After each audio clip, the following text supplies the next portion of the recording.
klesha karma vipaka ashair apara mrishtaha purusha vishesha ishvaraha. Ishvara is a special Purusha, unlike other Purushas, being untouched by afflictions, actions, that is material activity, and the fruit of actions, and latent impressions or material desires. Vyasa and the other commentators, they dedicate their longest commentaries to this particular sutra. So, as Vyasa does, he begins this his commentary with a question which the Sutra of Patanjali answers.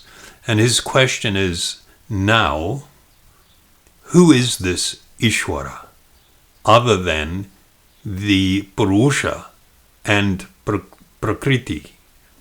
So we've previously discussed and talked about how the living being, the self, the Atma, is being described by this term. This term is used, Purusha, which literally can mean a person. And we've also understood that the entirety of the material creation or material nature is summed up in this term, Prakriti. So he is asking, okay, we know about these two types of energy, the material energy and the spiritual energy, the Atma or Purusha. And so the question is, okay, apart from these two, then who is this Ishvara, and where does he fit in this picture, given that his former statement that by special devotion or a complete surrender of oneself to Ishvara, that one can attain asampragyata samadhi. It is a very important question to ask, and something that really needs to be contemplated upon by the sincere practitioner. So I will just read you some of the commentary provided by Vyasa, because it is, I think, of great significance. So he states, there are many Purushas who have attained the state of liberation, cutting asunder the threefold bondage. Ishvara had no such bondage in the past, nor will he have in the future. Liberated persons are known to have had a previous state of bondage, but Ishvara's case is not like that. So here we see that he is making this clear distinction or delineation between even one who has attained full self-realization or liberation, and this person that he is speaking of, known as Ishvara, or called Ishvara. So Vyasa continues, the Prakriti-linas have the possibility of bondage in the future, but in the case of Ishvara, there is no such possibility.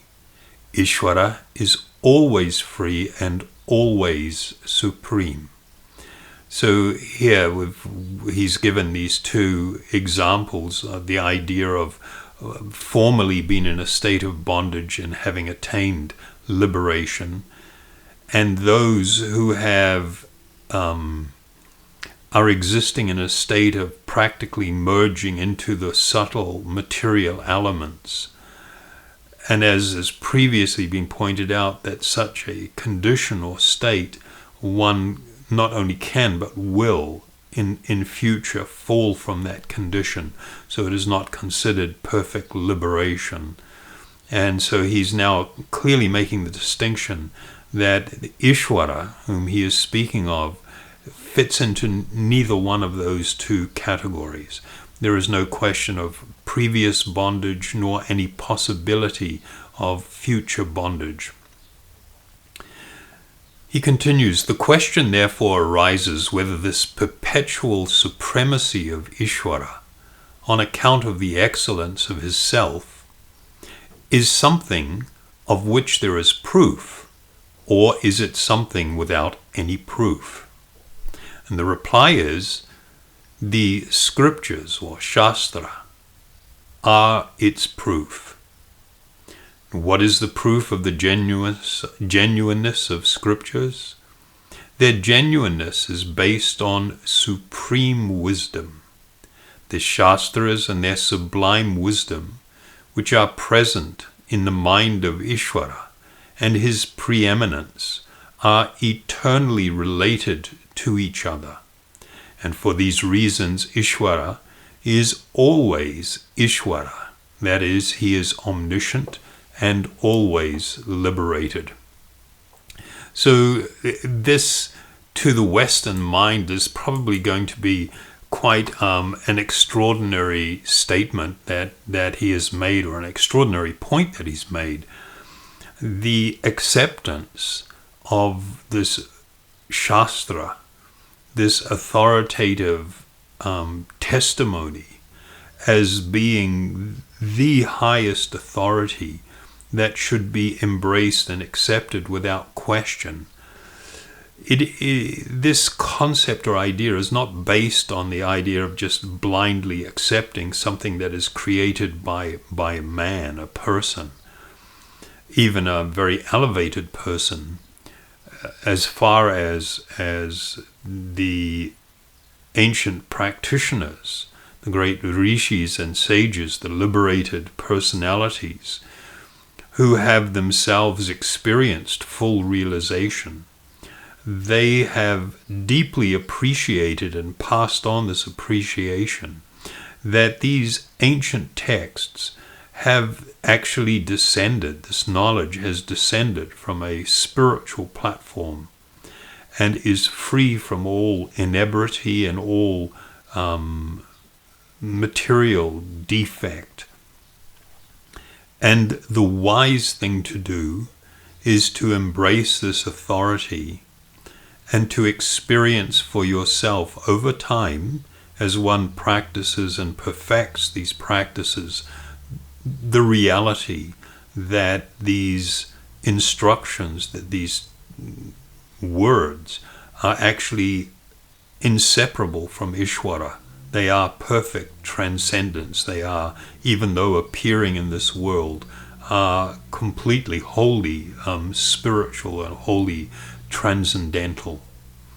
So what is the nature of that difference between Ishvara and the other Purushas, him being a Purusha Vishesha, an extraordinary or special Purusha?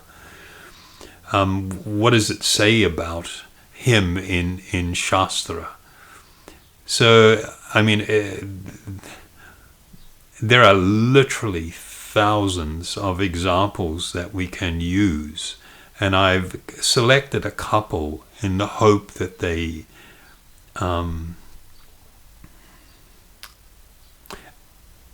that we can adequately appreciate the nature of what has been stated. So the first text that I will share with you is from a very ancient work. It is called the Brahma Samhita.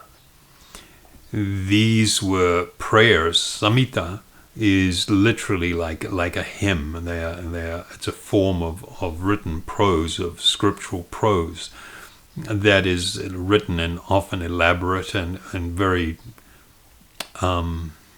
beautiful text, words that are used there, things are presented in the most wonderful way. This particular Samhita is was compiled by Brahma. Brahma is accepted as being the effective creator of the universe in which we reside. And there is a whole backstory about how he, being the first being to appear within the universe, became fully liberated and undertook the process of creation. So he is considered to be the first Purusha, the first being to manifest, or first Jiva to manifest within the universe. And in this particular shloka, which is the first shloka in the 5th chapter, he states the Supreme Ishvara, who is known as Krishna, and Krishna means the all-attractive, so Ishvara would necessarily have that quality, who is known as Krishna and Govinda, has an eternal, blissful, spiritual body. He is the origin of all. He has no other origin, and he is the prime or original cause of all causes. So these are really deep philosophical and spiritual principles that have been laid out here that begin to give us some indication of the nature of this transcendent personality, Ishvara. And it describes that he actually has spiritual form or presence. Vigraha is used here. And the nature of that form is that it is Sat, meaning that it is comprised of eternal existence. It is Chit, which means it is the highest or absolute knowledge and awareness, and Ananda, which is absolute blissfulness. And then it goes on to describe that he is the origin of all. He has no origin. And that when we look at almost all things, at least within our pure view, in the material world, things have a cause, and the cause produces an effect. And when we try to trace back things to the very original cause of all causes that has no cause itself, this is stated as being Ishvara. In the Bhagavad Purana, there is an extraordinarily beautiful prayer that was made by a great queen. Her name was Kunti. She was the mother of the Pandavas, of Arjuna, from the Bhagavad Gita. And she offered a series of extraordinary prayers to her, the object, the highest object of her love, who was Lord Sri Krishna. And she states, I offer my obeisances unto you, O Supreme Person, because you are the original personality. This is the Adi Purusha, the original personality, and are unaffected by the qualities of the material world. You are existing both within and without everything, yet you are invisible to all. So, this wonderfully transcendental appreciation for the nature of this Ishvara is laid out before us in this prayer. And these are examples, they're just two of literally thousands that I could share with you. There are many also in the Bhagavad Gita, where there are many descriptions of the nature of this Ishvara. So Patanjali lays out that this Ishvara is free from 4 of the significant conditions that result in samsara, which is experienced by all Purushas. Ishvara is being free from these 4 conditions. These conditions are now spoken of so that we can perhaps begin to appreciate, at least to some degree, what it is that Patanjali is presenting to us. So the first of these 4 conditions is referred to as klesha. Klesha refers to afflictions. It actually is most often used to indicate pain or suffering. But Patanjali is also using it in the sense of obstacles. There are things that are actually result in suffering for the living being in the material condition that are obstacles to full self-realization. And here he mentions this term for the first time. And I'll just lay out in the second pada, in the third sutra, Patanjali will discuss these things in much greater detail, so we will just pass over them somewhat quickly here. So the first is ignorance. Ignorance means an ignorance of the actual nature of things. This is called, generally it is known as avidya. It can also be referred to as tamas, that which is in darkness.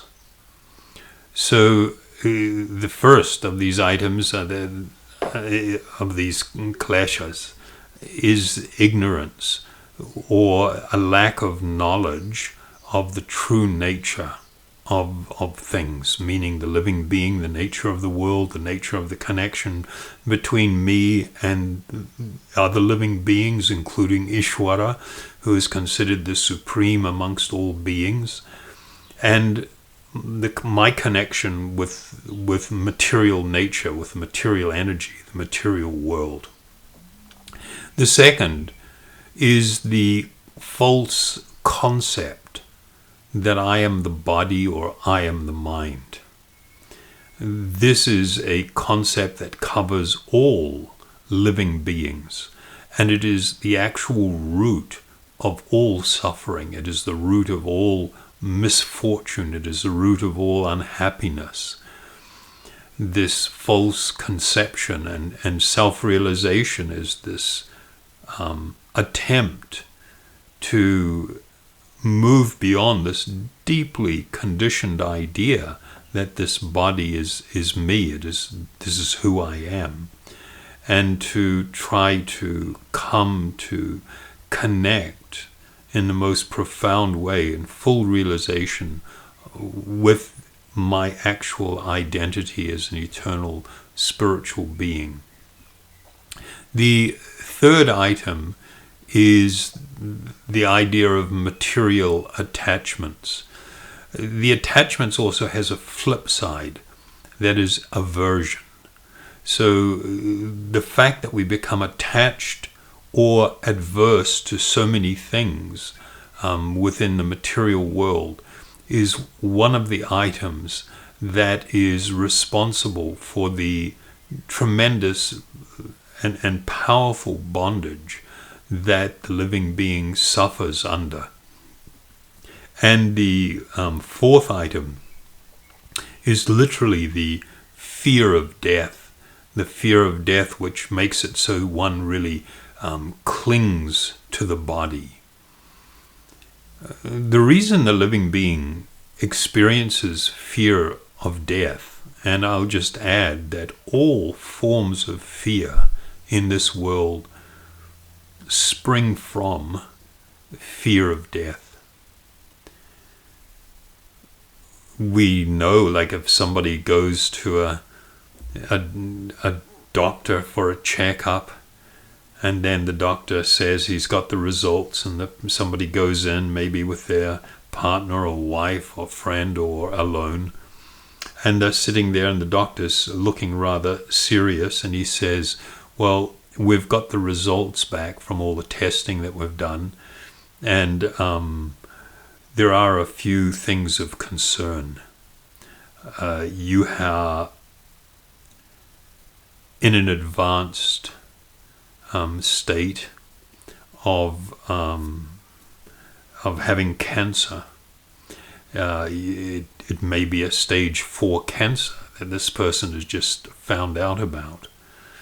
And after passing on the news to them and telling the person, I suggest there's not a lot that we're going to be able to do, but we can definitely try to help you with the quality of the rest of the life that you will have, but I suggest you go home and you really put everything in order. And the person is just like absolutely in shock, which is kind of astonishing, because the only thing that you can actually count on in life is the fact that you will die. Nothing else is certain, nothing else is sure. The fact that you will die, that you can absolutely depend on, that you will go through this experience. For the transcendentalist, it's no big deal.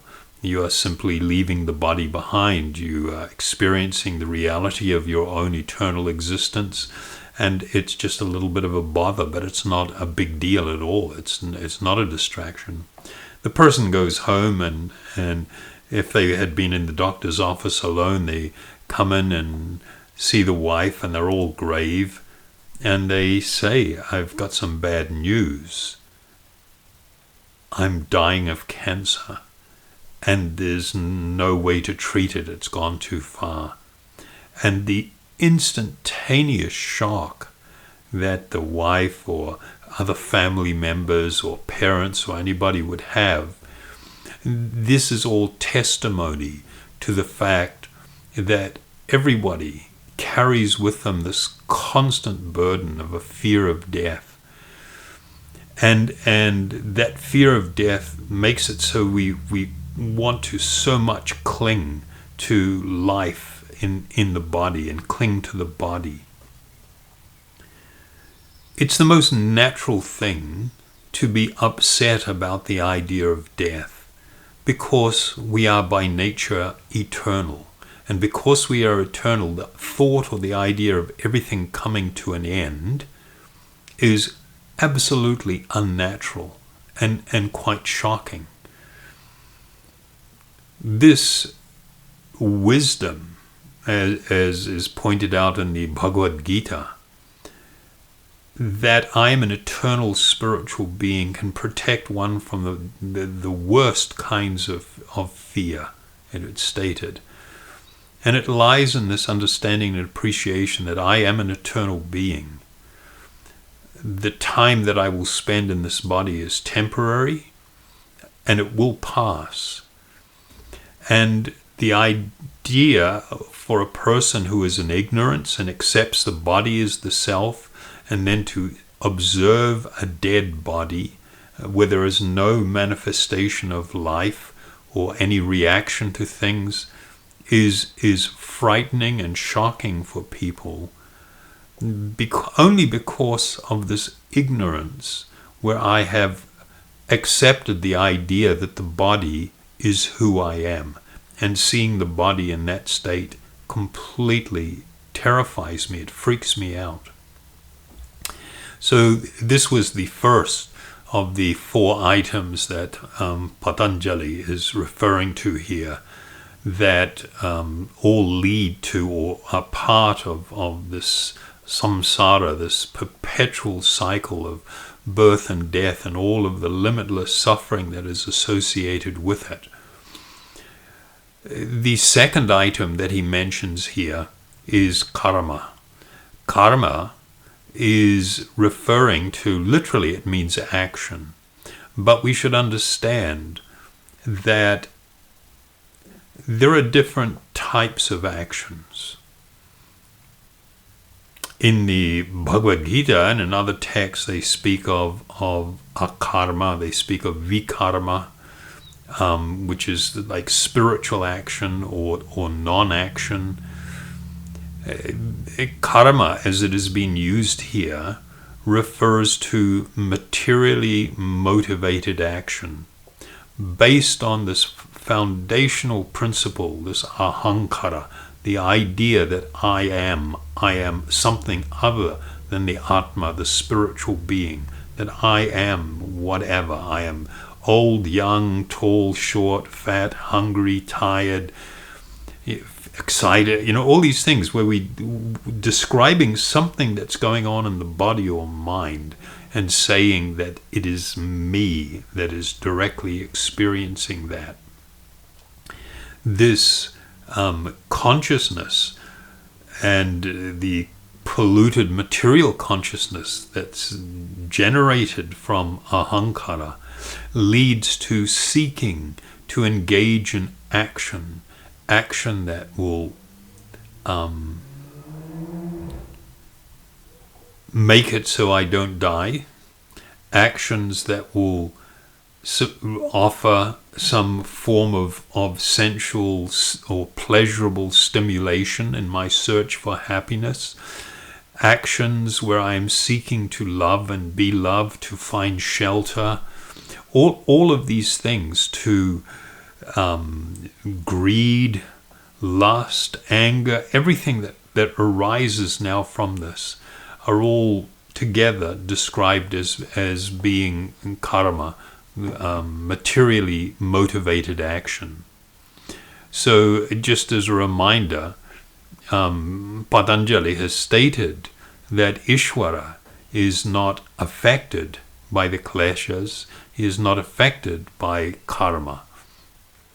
In this regard, there's a verse from the Bhagavad Gita where Krishna states, O Dhananjaya, all this work cannot bind me. I am ever detached from all these material activities, seated as though neutral. So here there has been reference to the idea of creation and maintenance and the winding up of creation and things that would normally be perceived as being karma or action that is what we would equate as being materially motivated. But Krishna is clearly making the distinction that the actions that Ishvara may undertake or perform cannot be considered karma in the sense that we understand karma and experience karma, because they are free from all material motivation. Then the third item that is mentioned there is vipaka, which references the results or the fruits of action. Another word that is used, but Patanjali uses here, vipaka, is phalam meaning fruit, karma phalam, the fruits of one's actions.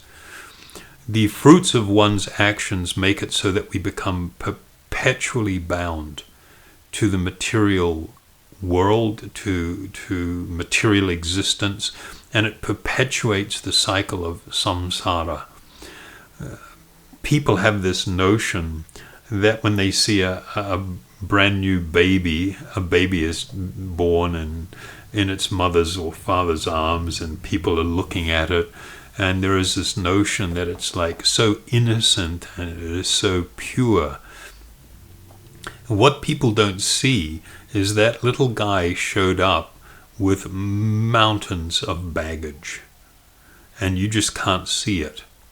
That baggage is the fruit of past or previous action that will be unpacked as one goes through life, and one will be forced to experience the fruit or the result of previous action along with actions that we engage in this particular life.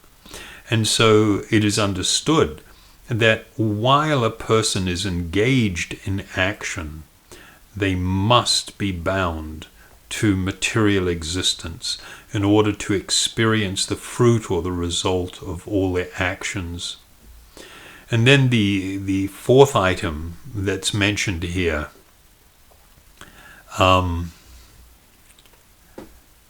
Ashaya. It's refers to something that is so terrifyingly subtle. It is the seed impressions of material desires which lie dormant within the mind or the heart of the being. And this references, if we think of karma only in relation to the action per se and the fruit that will come from it, that is very limited. Once you've burned up that karmic reaction, you're done with it, it's over. But something that you have not got past now is the fact that when one engages in action, it plants seeds of future desire within the heart, within the core of our being, the citta. And because of that, a person may have lived an exemplary life, and then all of a sudden they totally go off the rails. And there are numerous examples of this in the Shastra. One example is a famous account in the Bhagavad Purana of Ajamila, who as a young guy and had been raised in a Brahminical family and had always lived an exemplary life, simply because he one time saw a drunken and low person engaging in sexual activity when he was on his way or returning from collecting items for puja in the forested area. He saw this, and it so impacted him that he began following this prostitute around town and always looking at her in remembrance of what he had seen.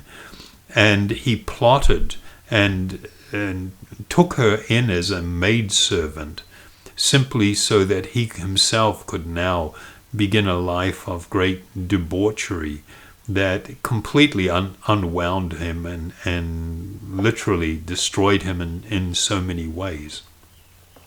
So it is because of these seeds, these latent impressions that are planted within the mind, the consciousness, that lead to continuous entanglement. This is the great problem that really comes from all forms of karma. So this Purusha that we have spoken of is, of course, not ever bound by or affected or subject to any of these four things. There's another couple of verses from the Bhagavad Gita that speaks to this subject. And here, Krishna has been speaking of two types of Purushas, living beings, not the supreme Purusha, but amongst living beings there are those that are bound and those that are liberated. He said, beside these two, there is the greatest living personality, the supreme soul, the imperishable Ishvara, or Lord himself, who has entered the three worlds and is maintaining them. So I'll just explain that the reference to the three worlds, they basically divide the material creation into three principal divisions or categories of places of residence for different types of beings. One category is referred to in English best referred to as like a heavenly existence. Then there is earthly existence and hellish existence. And this three categories is further subdivided into 14 other categories. Because I am transcendental, beyond both the fallible and infallible, this means the bound and liberated beings, and because I am the greatest, I am celebrated both in the world and in the Vedas as that supreme person. So in these two verses we'll see that a couple of words that stand out that are being used. One, of course, is Ishvara, and we have this Purusha, but here they speak of the Uttama Purusha. This word Uttama, it means beyond any tinge of material ignorance. This word Tama, we've used it before in relation to this material mode of ignorance, Tamaguna. And Uttama means it is beyond, without any tinge, not touched by ignorance or material conception or anything which is considered material in any way. So this verse, or these two verses, clearly delineate the position of Ishvara in relation to other Purushas and in relation to the material creation or the material world. How this Ishvara is always, eternally, transcendentally situated. So in the next few verses, Patanjali will give even more information about the nature of Ishvara, which will help us in our understanding of why it is that he has this capability or this supreme potency to award liberation or the highest form of samadhi. Thank you.